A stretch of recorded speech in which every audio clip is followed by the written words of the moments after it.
আসসালামু আলাইকুম প্রিয় দর্শক, জানিয়ে দিব এখনকার আলোচিত সকল দেশীয় খবর। শুরুতেই জানিয়ে দেব সংবাদ শিরোনামগুলো। ইটভাটায় কনভেয়ার বেল্ট মেশিনে পড়ে প্রাণ গেল শ্রমিকের। এদিকে হাতি হত্যার বিচার দাবিতে শাহবাগে অবরোধ চালিয়ে যাওয়ার ঘোষণা ইনকিলাব মঞ্চের। জানাবো প্রার্থী ঘোষণা করে অন্তর্বর্তী সরকারকে যে শর্ত দিল জাপা।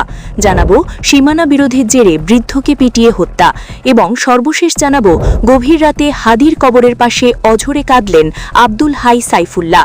প্রিয় দর্শক, এতক্ষণ দেখছিলেন সংবাদ শিরোনামগুলো, এখন জানাবো বিস্তারিত খবর। ইটভাটায় কনভেয়ার বেল্ট মেশিনে পড়ে প্রাণ গেল শ্রমিকের। চট্টগ্রামের ফটিকছড়িতে ইটভাটায় মাটি পরিবহনের কনভেয়ার বেল্ট মেশিনে পড়ে প্রাণ গেছে এক শ্রমিকের। দুপুরে পাই নন্দং ইউনিয়নের ফকিরাচান এলাকায় MA1 ইটভাটায় এ দুর্ঘটনা ঘটে। নিহত শ্রমিকের নাম রায়হান। তিনি ময়মনসিংহের মুক্তাগাছা উপজেলার বান্দি বাসিন্দা।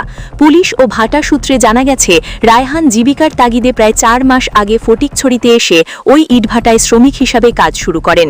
ঘটনার সময় তিনি মাটি সরবরাহের কাজে নিয়োজিত ছিলেন।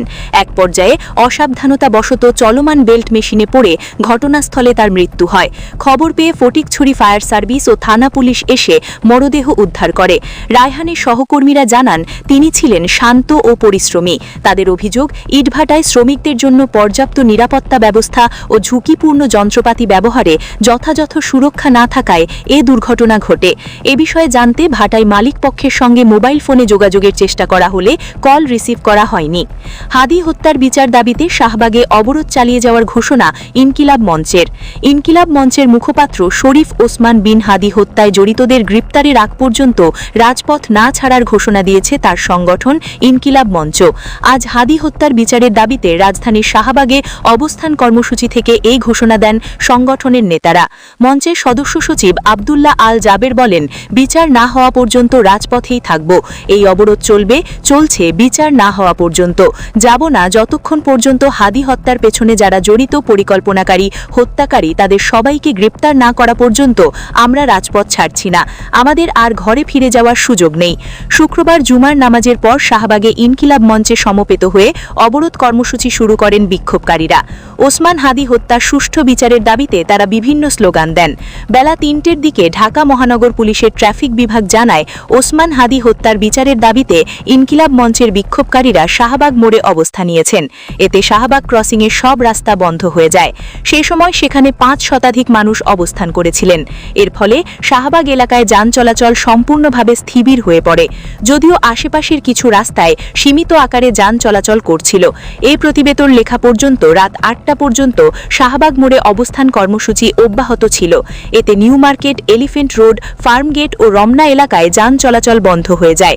শুক্রবার হওয়ায় রাস্তায় মানুষের সংখ্যা তুলনামূলক কম থাকলেও কয়েক ঘণ্টা ধরে সড়ক অবরোধের কারণে সাধারণ মানুষকে চরম ভোগান্তিতে পড়তে হয়।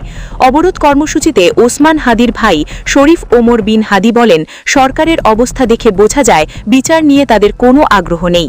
ওসমান হাদি বিচারের দাবি এখন বাংলাদেশের 18 কোটি মানুষের দাবি। ওমর বিন হাদি আরও বলেন, আমরা রাজপথে নেমেছি। বিচার না হওয়া পর্যন্ত আমরা ঘরে ফিরব না। আমরা আরও কঠিন কর্মসূচি ঘোষণা করতে বাধ্য হব। রাষ্ট্রের পরিস্থিতি খারাপ হওয়ার আগেই বলে দিতে চাই, আমাদের বাধ্য করবেন না ক্যান্টনমেন্টে বা যমুনা ঘেরাও করতে। সদস্য সচিব জাবের বলেন, আজকে শাহবাগ অবরোধ করেছি, আগামীকালও শাহবাগ অবরোধ করা হবে। সারা দেশ থেকে জনতা আসছে। ইনকিলাব মঞ্চের নেতা ডাকসুর মুক্তিযুদ্ধ ও আন্দোলন বিষয়ক সম্পাদক ফাতেমা তাসনিম জুমা বলেন, আমরা সারা রাত অবস্থান করব। তবে যদি শীত বেড়ে যায় তাহলে সিদ্ধান্তে পরিবর্তন হতে পারে। 12ই ডিসেম্বর রাজধানীর বিজয়নগর পানির ট্যাঙ্কের সামনে গুলিবিদ্ধ হন শরীফ ওসমান হাদি। পরে সিঙ্গাপুরে চিকিৎসাধীন অবস্থায় 18ই ডিসেম্বর তার মৃত্যু হয়। এ ঘটনায় গত মঙ্গলবার শহীদ শপথ নেন ইনকিলাব মঞ্চের সদস্যরা। 30 কার্যদিবসের মধ্যে ওসমান হাদি হত্যার বিচার সম্পন্ন করার দাবি জানিয়েছেন তারা। প্রার্থী ঘোষণা করে অন্তর্বর্তী সরকারকে যে শর্ত দিল জাপা। ত্রয়োদশ জাতীয় সংসদ নির্বাচনে অংশ নিতে 243 আসনের প্রার্থী ঘোষণা দিয়েছে জাতীয় পার্টি, জিএম কাদের নেতৃত্বাধীন অংশ। তবে প্রার্থী ঘোষণার পর অন্তর্বর্তী সরকারকে শর্ত দিয়েছে দলটি। দলটি। শুক্রবার রাজধানীর গুলশানে লেক শোর হোটেলে এক সংবাদ সম্মেলনে দলের চূড়ান্ত প্রার্থী তালিকা ঘোষণা করেন মহাসচিব শামীম হায়দার পাটোয়ারি। তিনি স্পষ্ট করে বলেন, ভোটের মাঠে সব দলের জন্য সমান সুযোগ নিশ্চিত না হলে জাতীয় পার্টি নির্বাচন থেকে সরে আসার সিদ্ধান্ত নিতে পারে। শামীম হায়দার পাটোয়ারি বলেন, জাতীয় পার্টি সব সময় জনগণের রায়ের প্রতি শ্রদ্ধাশীল। অতীতেও যে কোনো রায় দলটি মেনে নিতে জাতীয় পার্টি নির্বাচনমুখী দল উল্লেখ করে তিনি বলেন, সুষ্ঠু, অবাধ, অংশগ্রহণমূলক নির্বাচন আয়োজনের পূর্বশর্ত হল আইন শৃঙ্খলা পরিস্থিতি স্থিতিশীল রেখে সব রাজনৈতিক দলের জন্য সমান সুযোগ নিশ্চিত করা। এ দায়িত্ব অন্তর্বর্তী সরকারের। তিনি অভিযোগ করেন, সরকার সে দায়িত্ব যথাযথভাবে পালন করতে ব্যর্থ হচ্ছে, যা উদ্দেশ্যজনক। সারা দেশে জাতীয় পার্টি নেতাকর্মীরা একটি উৎসবমুখর অংশগ্রহণমূলক নির্বাচনের জন্য প্রস্তুত। মহাসচিব বলেন, অনেক আসনে একাধিক আগ্রহী প্রার্থী থাকায় মনোনয়ন চূড়ান্ত করতে সময় লেগেছে। যাচাই বাছাই শেষে শুক্রবার চূড়ান্ত প্রার্থী তালিকা প্রকাশ করা হয়েছে। অন্তর্বর্তী সরকার জাতীয় পার্টিকে নির্বাচনে অংশগ্রহণের জন্য প্রয়োজনীয় সমান সুযোগ নিশ্চিত করবে বলে আশা প্রকাশ করেন তিনি। সীমানা বিরোধের জেরে বৃদ্ধকে পিটিয়ে হত্যা। চট্টগ্রামের সীতাকুণ্ডে সীমানা বিরোধের জেরে মোহাম্মদ নবিউল হক নামে এক বৃদ্ধকে পিটিয়ে হত্যার অভিযোগ উঠেছে। শুক্রবার সকাল 10:30টায় উপজেলার বারবকুণ্ড ইউনিয়নের নতুনপাড়া এলাকায় এ ঘটনা ঘটে। নিহত নবিউল হক একই এলাকার বাসিন্দা। নিহত নবিউল হকের নাতি মেজবা উদ্দিন জানান, সকালে স্থানীয় বাসিন্দা সুমন বহিরাগত লোকজন নিয়ে তার নানার জায়গায় সীমানা প্রাচীর নির্মাণের কাজ শুরু করেন। পরিমাপ ছাড়া জায়গায় সীমানা প্রাচীর নির্মাণে বাধা দিলে তার নানার সঙ্গে সুমনের বাগবিতণ্ডা সৃষ্টি হয়।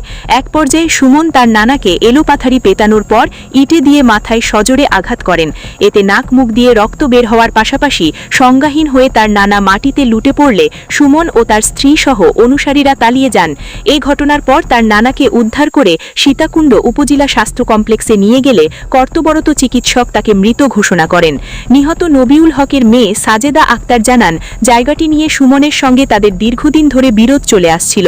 সুমন প্রভাব খাটিয়ে তাদের জায়গায় জোরপূর্বক সীমানা প্রাচীর নির্মাণের চেষ্টা চালাচ্ছে। তার বাবা পরিমাপের পর সীমানা প্রাচীর নির্মাণের কাজ চালাতে অনুরোধ জানালে সুমন ক্ষিপ্ত হয়ে এলোপাথারি পিটিয়ে ও ইটে দিয়ে মাথায় আঘাত করে তার বাবাকে হত্যা করেন। ময়নাতদন্তের জন্য তার বাবার মরদেহ চট্টগ্রাম মেডিকেল কলেজ হাসপাতালের মর্গে রয়েছে। এই ঘটনায় জড়িত সুমন সহ সবার বিরুদ্ধে হত্যা মামলা দায়ের করা হবে বলে জানিয়েছেন তিনি। সীতাকুণ্ডে থানার ওসি মোহাম্মদ মাহিনুল ইসলাম বলেন, জমির সীমানা বিরোধের জেরে বাগবিতণ্ডা ও হাতাহাতির ঘটনায় এক বৃদ্ধের মৃত্যু হয়েছে বলে স্থানীয়দের মাধ্যমে জানতে পেরেছেন তিনি। গভীর রাতে হাদির কবরের পাশে অঝরে কাঁদলেন আব্দুল হাই সাইফুল্লাহ। মৃত্যুর সপ্তাহখানিক পেরিয়ে গেলেও জুলাই বিপ্লবী ও ভারতীয় আধিপত্যবাদ বিরোধী শহীদ শরীফ ওসমান বিন হাদিকে ভুলতে পারছেন না মানুষ। সারাক্ষণই তার কবরের পাশে দাঁড়িয়ে কাঁদছে বিভিন্ন শ্রেণী পেশার জনতা, দোয়া করছে এই শহীদের জন্য। গভীর রাতে হাদির কবরের পাশে দাঁড়িয়ে অঝরে কাঁদতে দেখা গেল ইসলামী বক্তা মৌলানা আব্দুল হাই মোহাম্মদ সাইফুল্লাহকে। এই সময় কাঁদতে কাঁদতে ওসমান হাদির জন্য দোয়া করেন সাইফুল্লাহ। সাংবাদিক শিপন হাবিবের ফেসবুক পেজে এ সংক্রান্ত একটি ভিডিও পোস্ট করা হয়েছে। এক ক্যাপশনে লেখা হয়েছে, রাত 3টে শহীদ ওসমান হাদির সমাধিতে কান্না করছেন জনপ্রিয় ইসলামিক বক্তা মৌলানা আব্দুল হাই মোহাম্মদ সাইফুল্লাহ। ভিডিওতে দেখা যায় ওসমান হাদির কবরের পাশে দোয়া করার সময় চোখ বেয়ে অশ্রু গড়িয়ে পড়ছে সাইফুল্লাহ। প্রিয় দর্শক, এই ছিল এখনকার গুরুত্বপূর্ণ নিউজ। আরও গুরুত্বপূর্ণ নিউজ নিয়ে ফিরছি কিছুক্ষণের মধ্যে। নিউজগুলো সবার আগে দেখার জন্য এই চ্যানেলটি সাবস্ক্রাইব করে আমাদের সাথে থাকুন। ধন্যবাদ।